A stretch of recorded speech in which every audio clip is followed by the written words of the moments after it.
बिस्मिल्लाहिर्रहमानिर्रहीम। अस्सलाम वालेकुम स्टूडेंट्स, कैसे हैं आप सब। उम्मीद करती हूँ आप सब बिल्कुल खैरियत से होंगे।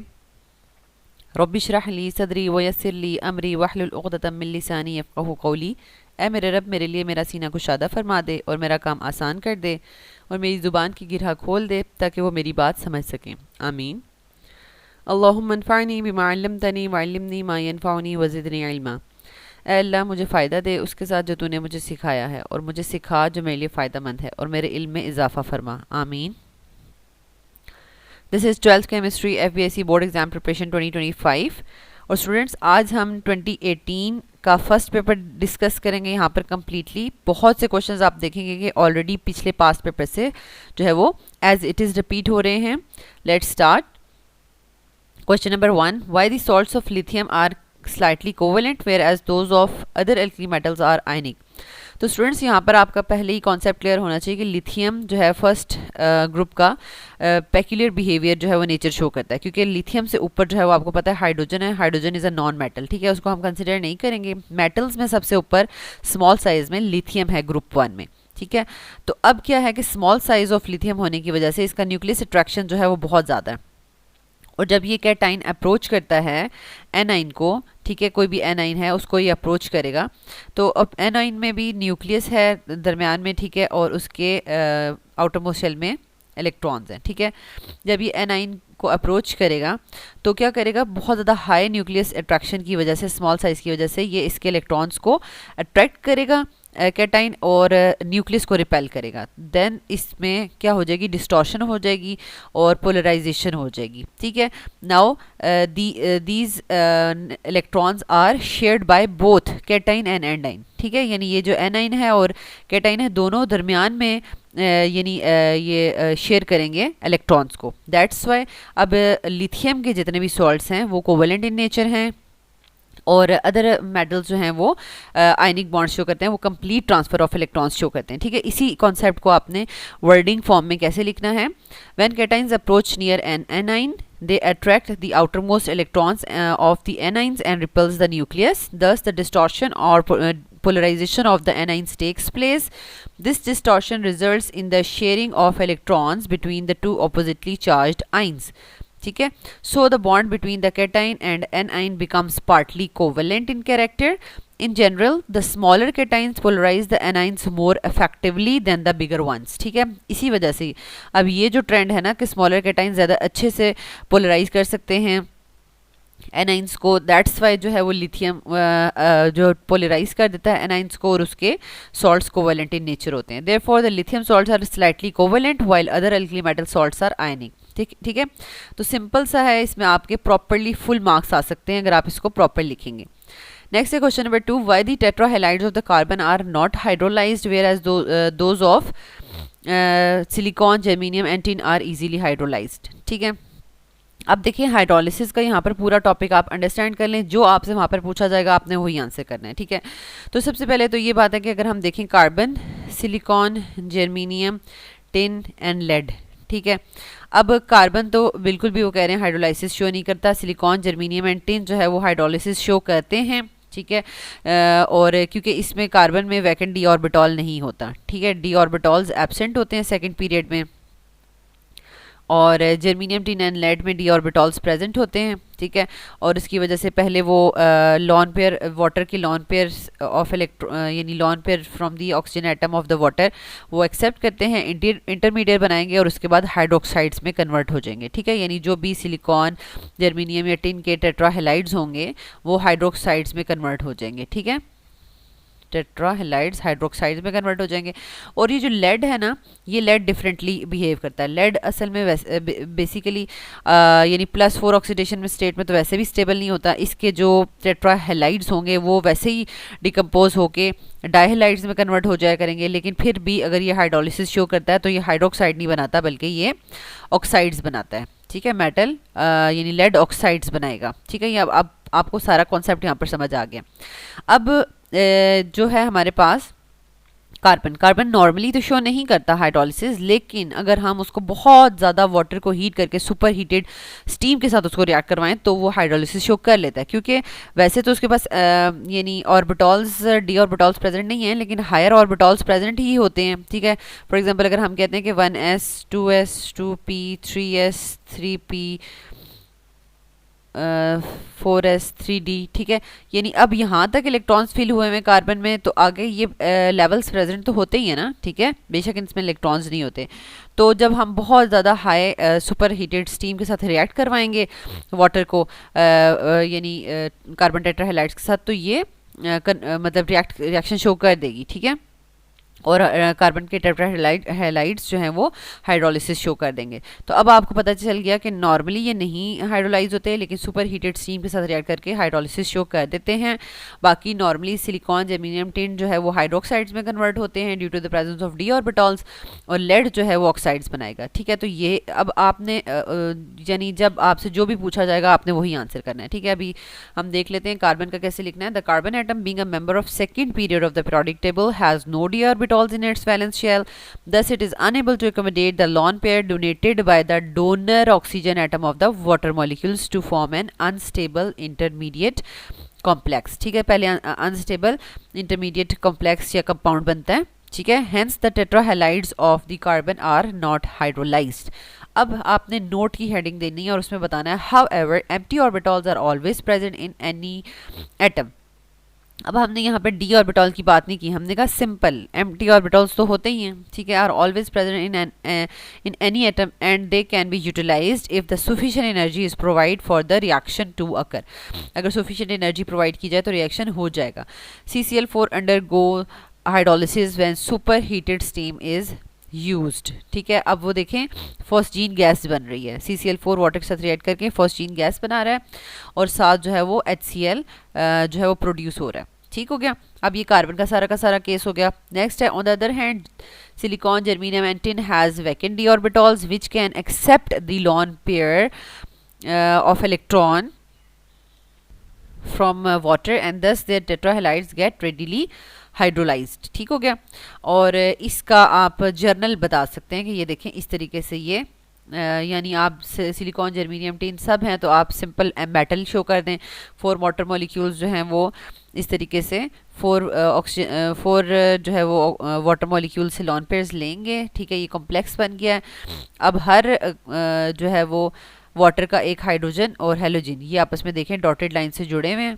ठीक है, ये HX मॉलिक्यूल्स रिमूव हो जाएंगे और 4OH जो है वो आपके पास मेटल के साथ अटैच हो जाएंगे। ठीक है, लास्ट में आ जाता है लेड का। Hydrolysis of tetrahalides of lead follows essentially the same pattern मतलब जो कि सिलिकॉन जर्मेनियम टिन वगैरह कह रहे हैं। ठीक है, but due to the instability of tetravalent compounds of lead, some decomposition of lead chloride to the lead tetrachloride to the lead dichloride also takes place। ठीक है, ये हो जाएगा।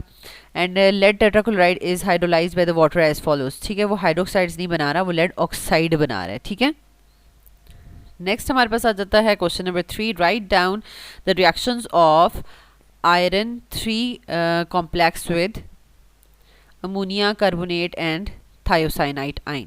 ठीक है, अब ये देखिए यहाँ पर हमारे पास ये आपके पास ना आपकी बुक में अगर आप देखें कि आयरन का जो है ना हेक्सा एक्वा आयरन 2 के कम्प्लेक्सेस भी हैं और आयरन 3 के भी हैं, तो मैं यहाँ पर आपको दोनों की क्वेश्चंस एक साथ करवा दूंगी। ठीक है, ताकि अगर आपसे आयरन 3 का पूछा जाए तो आप आयरन 3 की क्वेश्चंस लिख लें, और अगर आपको आयरन 2 का पूछा जा रहा है तो आप आयरन 2 की क्वेश्चंस लिख लें। ये बहुत ज़्यादा इंपॉर्टेंट है, ये पेपर में आती हैं। ठीक है, अच्छा अब यहाँ पर एक और चीज़ देख लें कि टोटली आपके पास आयरन 2 या आयरन 3 के जो है कॉम्प्लेक्सेस, ठीक है, उनके कितने रिएक्शंस हैं। बेसिकली हाइड्रोक्साइड आयन के साथ इनको रिएक्ट करवाया गया है, अमोनिया के साथ रिएक्ट करवाया गया है और कार्बोनेट्स के साथ रिएक्ट करवाया गया। ठीक है, और आयरन +3 को थायोसाइनेट के साथ भी रिएक्ट करवाया गया। ठीक है, तो आपको ये टोटल यानी 2 रिएक्शंस हाइड्रोक्साइड के, 2 रिएक्शंस जो हैं वो अमोनिया के साथ, 2 रिएक्शंस कार्बोनेट के साथ और 1 रिएक्शन जो है वो थायोसाइनेट के साथ आपको करना है। टोटल 7 रिएक्शंस आपको करने हैं। ठीक है, अब इसको मतलब है बहुत इजी, आसान है, कोई मसला नहीं है। आपको यहाँ पर जस्ट इक्वेशंस बताई हुई हैं और वहाँ पर आपने क्या करना है, अगर आपको फॉर एग्जांपल हाइड्रोक्साइड के साथ लिखना आ गया, आप ये पूरी इक्वेशन लिख दें, ठीक है। ये यहाँ से लेकर यहाँ तक इक्वेशन और इसकी जो एक्सप्लेनेशन यहाँ पर बताई है वो लिख दें। अब क्या है कि अब आप ना इक्वेशन लिखने के बाद 1 या 2 लाइन्स में ना ये जो आपने इक्वेशन में किया है वो भी आप लिख लें, ठीक है, ताकि एग्जामिनर को पता हो कि ये एक्सप्लेन भी कर रहे हैं, ठीक है। जैसे कि यहाँ पर हम लिखेंगे, पहले आप इक्वेशन समझ लें सारी की सारी, ठीक है। यानी आयरन हेक्सा एक्वा आयरन 2 आपके पास कॉम्प्लेक्स है, ठीक है। अब ये मैंने बॉक्सेस बनाए हुए हैं ताकि आपको इनके कलर्स अच्छे से ना जहन में पिक्चर बन जाए और आपको भूले नहीं कि ये ग्रीन कलर का सोल्यूशन है, ठीक है। इसको जब हम हाइड्रोक्साइड आयन के साथ रिएक्ट करवाएंगे तो ये अब प्रेसिपिटेट, ग्रीन कलर के प्रेसिपिटेट्स बन गए हैं। और अब इसमें बेसिकली हम आपने 2 जो है ना वो डालें हैं, ठीक है। आपने 2 हाइड्रोक्साइड आयन डालें। अब बेसिकली क्या होता है कि आपके पास जो 6 वाटर मॉलिक्यूल्स हैं ना, टोटल 6 वाटर मॉलिक्यूल्स, उसमें से 2 वाटर मॉलिक्यूल्स में से ये 2 हाइड्रोजन आयन लेके, ठीक है, ये वाटर बना देगा, ठीक है। बाकी आपके पास यहाँ पर रह जाएंगे 2 हाइड्रोक्साइड और बाकी 4 जो है वो वाटर मॉलिक्यूल्स। ये देखें 4 वाटर मॉलिक्यूल्स और 2 हाइड्रोक्साइड आयन आपको नज़र आ रहे हैं अंदर, ठीक है।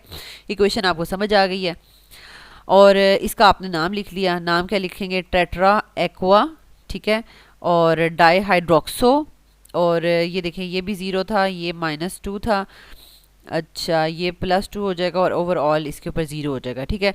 Tetra aqua di hydroxo iron 2, ठीक है, ये आयरन 2, ये इसका नाम हो गया। नाम भी ज़रूर लिखना है और नीचे लिखना है ये ग्रीन प्रेसिपिटेट्स बना रहे हैं।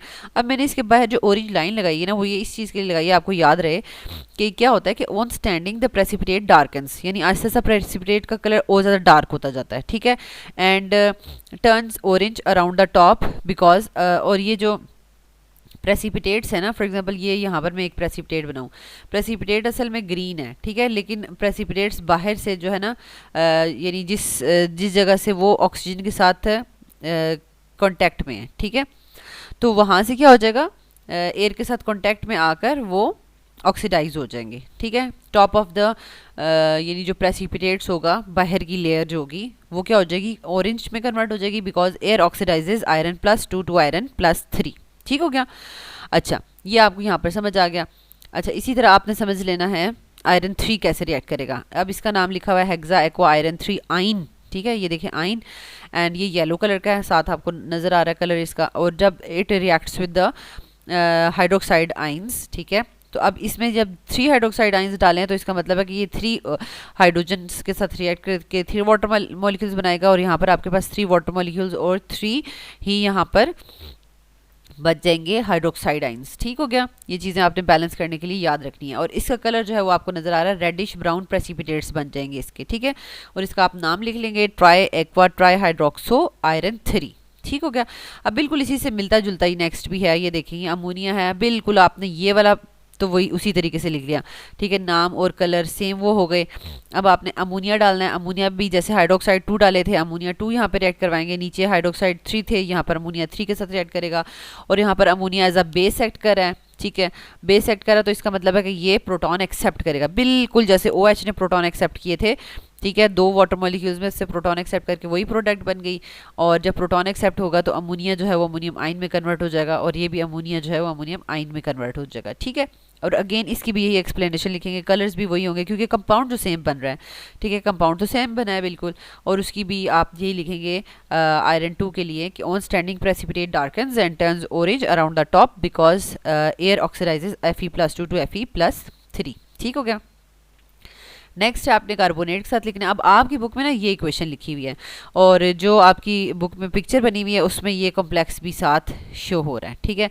तो आपने ये दोनों इक्वेशंस लिखनी है, ठीक है, यानी आपने लिखना है कि आयरन +2 जो है वो कार्बोनेट आयन के साथ रिएक्ट करके कार्बोनेट बना देता है, ठीक है, ग्रीन कलर के प्रेसिपिटेट्स बन जाते हैं। और दूसरी तरफ आपने वाटर के साथ यानी लिगेंड्स के साथ पूरा बताना है कि हेक्सा एक्वा आयरन 2 आइन जो है वो कार्बोनेट के साथ रिएक्ट करता है तो आयरन 2 कार्बोनेट बना देता है, ठीक है, 6 वाटर मॉलिक्यूल्स बाहर चले गए और ये ग्रीन कलर का प्रेसिपिटेट्स की फॉर्म में होगा, ठीक हो गया। अच्छा अब नेक्स्ट हमारे पास है यानी आयरन +3 का कार्बोनेट के साथ रिएक्शन। अगेन यहाँ पर हमारे पास क्या होगा कि 3 कार्बोनेट्स हैं, ठीक है, और ये 3 वाटर में से क्या करेंगे, प्रोटॉन एक्सेप्ट करेंगे, ठीक है। प्रोटॉन एक्सेप्ट करेंगे तो बेसिकली कार्बोनिक एसिड बन जाएगा, ठीक है।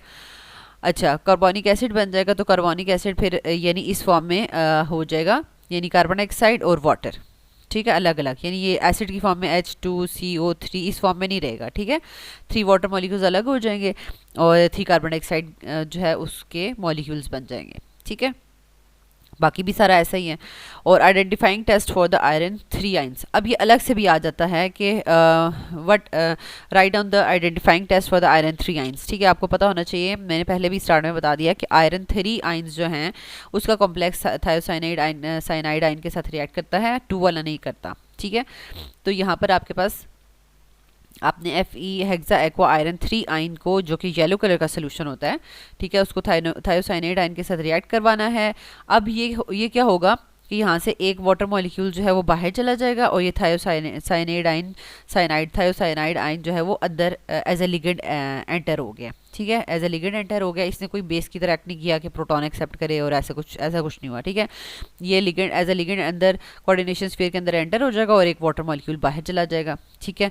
तो ये अब क्या हुआ, अब ये देखें, अब अगर हम देखें तो आयरन की वैलेंसी चेंज हो गई है, यानी ऑक्सीडेशन स्टेट, ये -1 है, ये 0 है और ये हमारे पास यहाँ पर +2 में कन्वर्ट हो गया है, ठीक है। सॉरी, ओवरऑल जो है वो बायर +2 होगा, यहाँ पे +3 होगा, ठीक है, यानी +3 और ये वाला -1, ठीक है। तो ये +2 आंसर आ जाएगा यहाँ पर, ठीक है। तो यहाँ पर आपके पास क्या हुआ कि आयरन +3 कॉम्प्लेक्स जो है वो अनदर थायोसाइनेट आयन कॉम्प्लेक्स में कन्वर्ट हो गया और जिसका ब्लड रेड सोल्यूशन बन गया, ठीक है। तो अब सेम अगर आप क्या कराएंगे आयरन हेक्सा एक्वा आयरन 2 को रिएक्ट करवाएंगे तो ये रिएक्ट नहीं करेगा, ठीक है, ये रिएक्शन नहीं करेगा और इट मीन्स कि ये आपके पास आइडेंटिफाइंग टेस्ट भी हो सकता है आयरन 3 आइंस का, कि आयरन 3 आइंस यानी अगर आयरन 3 आइंस सोल्यूशन में पड़े हुए हैं और आप SCN ऐड करते हैं, ब्लड रेड सोल्यूशन बन जाता है, तो इसका मतलब है कि आयरन 3 आइंस की प्रेजेंस जो है वो डिटेक्ट हो गई है। और अगर तो ब्लड रेड सोल्यूशन नहीं बनता तो इसका मतलब है कि आयरन 3 आइंस एब्सेंट है, ठीक है। तो इसके साथ आपने एक्सप्लेनेशन इसी तरीके से लिखनी है। फॉर एग्जांपल अगर मैं आपको यहाँ पर लिख के बताऊँ कि इस इक्वेशन के साथ आपने क्या एक्सप्लेनेशन लिखनी है, आपने कहना है कि hexa aqua iron 3 ion is yellow in colour solution, ठीक है। The solution of hexa aqua iron 3 ion is yellow in colour and when it react with carbonate ion it form try aqua try hydroxo iron 2 complex and the color of this complex is brown, reddish brown, ठीक है, and reddish brown precipitate, ठीक हो गया। मतलब इस तरह करके simple सा आपने जो भी आपके क्वेश्चन नज़र आ रही है आपने उसका आपने बता देना, ठीक है। बेसिकली आपके मार्क्स जो है ना वो इन इक्वेशन से बनते हैं। अगर इक्वेशन ही गलत लिखी हुई है, कलर्स गलत लिखे हुए हैं, नेम गलत लिखे हैं या नेम नहीं लिखे हुए, फिर तो एग्जामिनर आपको नंबर नहीं देता। और अगर आपने प्रॉपरली नाम लिखा हुआ है, हर कम्प्लेक्स का नाम लिखा हुआ है, कलर लिखा हुआ है, यानी कौन सा सोल्यूशन है, कौन सा प्रेसिपिटेट है और टेम्परेचर वगैरह जो भी कंडीशन है वो सब लिखी है, तो आपको मार्क्स मिल जाते हैं, पूरे मिलते हैं, ठीक है। नेक्स्ट है question number 4, what is DD transition, how is it possible for the colour of transition metal complexes, ठीक है। तो ये एज इट इज़ रिपीट हो रहा है क्वेश्चन। नेक्स्ट हमारे पास आ जाता है question number 5, right down the 3 differences between DNA and RNA। ये तो आप लोगों के लिए बिल्कुल भी मुश्किल नहीं है, क्योंकि मोस्टली बायो के स्टूडेंट्स को तो वैसे भी आ रहा होता है, लेकिन जो है वो इंजीनियरिंग के जो स्टूडेंट्स होते हैं वो भी समहाउ उन्हें 9th-10th में पढ़ा होता है। तो DNA RNA के बेसिक 3 डिफरेंसेस तो बहुत आसान है, ठीक है, कि दोनों में देखें जो शुगर्स होती हैं वो डिफरेंट होती हैं। जैसे RNA है तो राइबोस शुगर होगी इसमें, और DNA तो डीऑक्सीराइबोस शुगर होगी, ठीक है। अच्छा, अब इसमें जो नाइट्रोजनस बेसिस होती हैं उनमें थोड़ा सा डिफरेंस होता है कि जो DNA है, ठीक है, DNA के अंदर जो यानी हमारे पास नाइट्रोजनस बेसिस हैं वो कौन कौन सी हैं, adenine, guanine, cytosine and thymine, ठीक है। और जो RNA होगा, ठीक है, RNA में thymine is replaced by uracil, बाकी एडेनिन, ग्वानिन और साइटोसिन तो उसमें भी प्रेजेंट होगी, ठीक है, ये बता देना है। नेक्स्ट आपने बताना है कि DNA is nearly always double stranded, ठीक है। हमें पता है ना कि DNA का एक स्ट्रैंड जो है वो इस तरह से जा रहा होता है, ठीक है, और यानी मतलब ऐसे, और दूसरा वाला यानी उसके ऑपोजिटली इस तरह से आ रहा होता है, ठीक है। यानी एक दूसरे के ग्रो कर रहे होते हैं ना, ऐसे एक ग्रो कर रहा होता है, एक ऐसे ग्रो कर रहा होता है, ठीक है। तो अगर हम इसको इस तरह से करें तो ये ऐसे शो होता है, ऑपोजिटली जो है वो ग्रो कर रहे होते हैं। But the chain can fold, अच्छा, वाइल आरएनए जो है वो सिंगल स्ट्रैंडेड होता है, but the chain can fold back to itself, यानी चेन जा रही है तो वो अपनी ही उस ऊपर जो है वो चेन के ऊपर फोल्ड बैक हो जाएगी ऐसे ऐसे करके, ठीक है। तो वो डबल स्ट्रैंडेड नहीं होती, अपना ही स्ट्रैंड जो है वो अपनी ही चेन के ऊपर बैक फोल्ड हो सकता है, ठीक है, to form a helical loop, ठीक है। The two strands in the DNA, अब डीएनए के बारे में थोड़ा सा एक्सप्लेन किया हुआ है। The two strands in the DNA are twisted into a double helix, ठीक है, twisted into a double helix and are held in position by hydrogen bonds, यानी उनकी ये जो पोजीशन होती है ना, ये यहाँ पर डबल बॉन्ड्स, यानी जो हाइड्रोजन बॉन्ड्स है ना, इनकी वजह से ये स्पेसिफिक शेप होती है इनकी, ठीक है, between the complementary pairs of the bases. यानी फॉर एग्जांपल अगर मैं यहाँ पर कहूँ कि इधर से हमारे पास, एक minute, and the two strands in the DNA are twisted into a double helix and are held in position by the hydrogen bonds between the complementary pairs of bases। यानी यहाँ पर जो नाइट्रोजन बेसिस होती है ना, ठीक है, यहाँ पर अगर एडेनिन है तो यहाँ पर ग्वानिन है, तो उनके दरमियान में जो हाइड्रोजन बॉन्ड बन रहे हैं उसकी वजह से इनकी ये स्पेसिफिक शेप होती है, ठीक है। The two strands are anti parallel, that is they run in loop direction, opposite direction. And last में हमारे पास आ जाता है DNA is used to store information while RNA is used to transfer information, ठीक है। नेक्स्ट हमारे पास आ जाता है question number 6, why is the storage, what is the storage polysaccharide, describe its types. इसकी बहुत ज़्यादा डिटेल तो है ही नहीं, ओल्ड बुक्स में होगी लेकिन आपकी बुक में नहीं है, लेकिन आपको सिंपल यानी पॉलीसेकेराइड्स क्या होते हैं, ठीक है, और उनकी एग्जाम यानी टाइप्स, स्टार्च और सेलुलोज, वो सिंपल उनका सोर्सेज और स्ट्रक्चर जो ऑलरेडी आपको करवाया हुआ है, ये एज इट इज़ रिपीट हो रहा है। आपको वो जो पीछे 2017 का बताया सेकंड पेपर, तो उसमें ये ऑलरेडी करवाया हुआ है, बस आपने उसकी हेडिंग यहाँ पर दे देनी है क्योंकि वहाँ पर मेरे ख्याल में हेडिंग नहीं डली हुई, स्ट्रक्चर एंड अकरेंस की, ठीक है, सिंपल पॉलीसेकेराइड्स क्या होते हैं और स्टार्च और सेलुलोज की स्ट्रक्चर और अकरेंस, आपने इसकी हेडिंग दे देनी है। Next है question number 7, what are the wet dyes and how are they used? Give an example. wet dyes क्या होते हैं? तो wet बेसिकली क्या होता है कि एक बड़े बड़े कंटेनर्स होते हैं जिसमें कलर्स को डाला जाता है और उनको बनाया जाता है, और फिर डिफरेंट यानी जिस भी कपड़े वगैरह पे क्लॉथ में करना हो, ठीक है, उसको कलर करना हो तो उसको उन बड़े बड़े यानी आप कह लें कि कंटेनर्स उनमें डाला जाता है, सॉक किया जाता है और फॉर पर्टिकुलर टाइम, तो फिर जो है वो ये डाइंग का प्रोसेस होता है, ठीक है। तो ये जो कलर्स का बनाना और उसमें क्लॉथ्स को सोक करके रखना, तो इसके लिए जो कंटेनर्स यूज़ होते हैं बड़े बड़े, तो उनको हम वेट्स कहते हैं, ठीक है।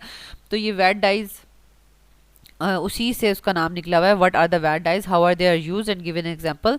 These dyes are insoluble in water but on reduction with the sodium hydrosulfide in a vat form a colorless soluble compound। Basically अगर हम कहें कि हम इसको मतलब पानी में मिक्स करके और कपड़ा उसमें डाल दें, कोई भी क्लॉथ डाल दें और ये उसमें डाई हो जाएगा कलर, तो ये कभी भी नहीं होगा, क्योंकि ये डाई जो हैं वेट डाइज, ये बेसिकली वाटर में इनसॉल्युबल हैं, ठीक है, सॉल्युबल ही नहीं होते। तो इसको सबसे पहले क्या किया जाता है कि इनकी रिडक्शन करवाई जाती है। अब ये रिड्यूसिंग एजेंट आपसे ऑब्जेक्टिव में भी पूछा जा सकता है कि क्या है, हाइड्रोसल्फाइड, ठीक है, हाइड्रोसल्फाइड जो है वो उसके साथ रिएक्ट करवाया जाएगा, सोडियम हाइड्रोसल्फाइड, ठीक है, सोडियम हाइड्रोसल्फाइड के साथ रिएक्ट करवाया जाएगा और इसकी रिडक्शन हो जाएगी और फिर इसका जो है वो कलरलेस कंपाउंड बन जाएगा। अब आप कहेंगे कि अभी हमने तो कलर करना था जी, अब कलरलेस कंपाउंड बन गया तो फिर कलर तो होगा ही नहीं, ठीक है, लेकिन अब इसमें क्या होता है, कलरलेस कंपाउंड बन जाता है लेकिन वो वाटर सॉल्युबल होता है, ठीक है, which has a great affinity for the cotton and other cellulose fibres. अब वो कंपाउंड इजीली स्टिक भी हो जाता है, उसकी एफिनिटी भी ज़्यादा होती है, ठीक है, कॉटन एंड फाइबर के साथ। फिर क्या होगा कि the cloth is socked in the solution. अब वो जहाँ पर आपने उस वैट्स में उस डाई को जो क्या किया, उसकी रिडक्शन की है ना, और वो कलरलेस सोल्यूशन बन गया है, उसमें हमने जो भी क्लॉथ है उसको सोक करके रखना है, ठीक है, रिड्यूस डाई के अंदर। एंड देन जब वो आपने सोक कर लिया, फिर अब इसको क्या करेंगे, हैंग करेंगे एयर में या फिर उसको अनदर यानी ऑक्सीडेंट्स के साथ मतलब ट्रीट करेंगे, जब क्योंकि वो अटैच हो चुकेगा ना, जब क्लॉथ के साथ अटैच हो चुकेगा तो अब हम उसको कपड़े को एयर में रख के भी हम ऑक्सीडाइज कर सकते हैं या प्रॉपर ऑक्सीडाइजिंग एजेंट्स के साथ, ऑक्सीडेंट्स के साथ ट्रीट करके भी ऑक्सीडाइज कर सकते हैं। और जैसे जैसे टाइम गुजरेगा, ऑक्सीडेशन कंप्लीट होगी, तो वो जो है वो डाई अपना कलर शो करना शुरू कर देगा, ठीक है, क्योंकि उसका जो है वो अब रिडक्शन से अब हमने अगेन उसकी ऑक्सीडेशन कर दी है, ठीक है। As a result the colourless compound is oxidise back to the insoluble dye which is now bound to the fabric. अब वो फैब्रिक के साथ अब बाउंड हो चुका है, ठीक है। और इसकी एग्जाम्पल है indigo is a good example of the vat dye. तो ये भी आपने इसकी प्रैक्टिस करनी है इंडिगो को ड्रॉ करने की, ठीक है। सोडियम हाइड्रोजन सल्फाइड है, ये देखें NaHS, इसकी आप रिडक्शन करेंगे तो ये कलरलेस इंडिगो वाइट बना देगा, और ऑक्सीडेशन करेंगे यानी एयर में या ऑक्सीडाइजिंग एजेंट की प्रेजेंस में, तो वो इंडिगो ब्लू में कन्वर्ट हो जाएगा, ठीक है। तो ये बिल्कुल भी मुश्किल नहीं है, बहुत आसान सा ही है। आपने सिंपल बेंजीन के 2 रिंग्स लेके अब आपने सिंपल ये चीज़ याद रखनी है कि इस तरह से हमने ये एक कार्बन की 4 कार्बन की चेन ले लेनी है, ठीक है। और यहाँ पर भी आपको ऑक्सीजन डबल बॉन्ड ऑक्सीजन नज़र आ रहा है, यहाँ पर भी डबल बॉन्ड ऑक्सीजन नज़र आ रहा है, ठीक है। यहाँ पर आपको नाइट्रोजन के साथ H नज़र आ रहा है, नाइट्रोजन के साथ H नज़र आ रहा है, तो मतलब 2 दफ़ा आप ड्रॉ करेंगे तो आपको बनाना आ जाएगा ये, ठीक है। और जब हम इसको कन्वर्ट करेंगे तो ये जो आपके पास कन्वर्ट हो रहा है प्रोडक्ट में, आपने देखना है कि डबल बॉन्ड पहले अगर यहाँ पर कार्बन कार्बन के दरमियान में था, तो अब वो शिफ्ट हो चुका है, ठीक है, यहाँ पर, और यहाँ पर कार्बन डबल बॉन्ड शिफ्ट हो चुका है, और ये वाला जो है वो पाई बॉन्ड टूट जाएगा और हाइड्रोक्सिल के साथ जो है वो सिंगल बॉन्ड होगा, ठीक हो गया। नेक्स्ट है हमारे पास question number 8, write 3 harmful effects of the acid rain. As it is repeat हो रहा है ये क्वेश्चन। नेक्स्ट है question number 9, describe the role of chlorofluorocarbons in destroying the ozone layer. ये भी एज इट इज रिपीट हो रहा है। तो स्टूडेंट्स यहाँ तक हमने सेक्शन बी को कम्प्लीटली डिस्कस कर लिया है। नेक्स्ट वीडियो में हम सेक्शन सी को डिस्कस करेंगे। अल्लाह ताला आपको बहुत आसानियाँ अता फरमाए और आसानी तकसीम करने का शर्फ अता फरमाए, आमीन।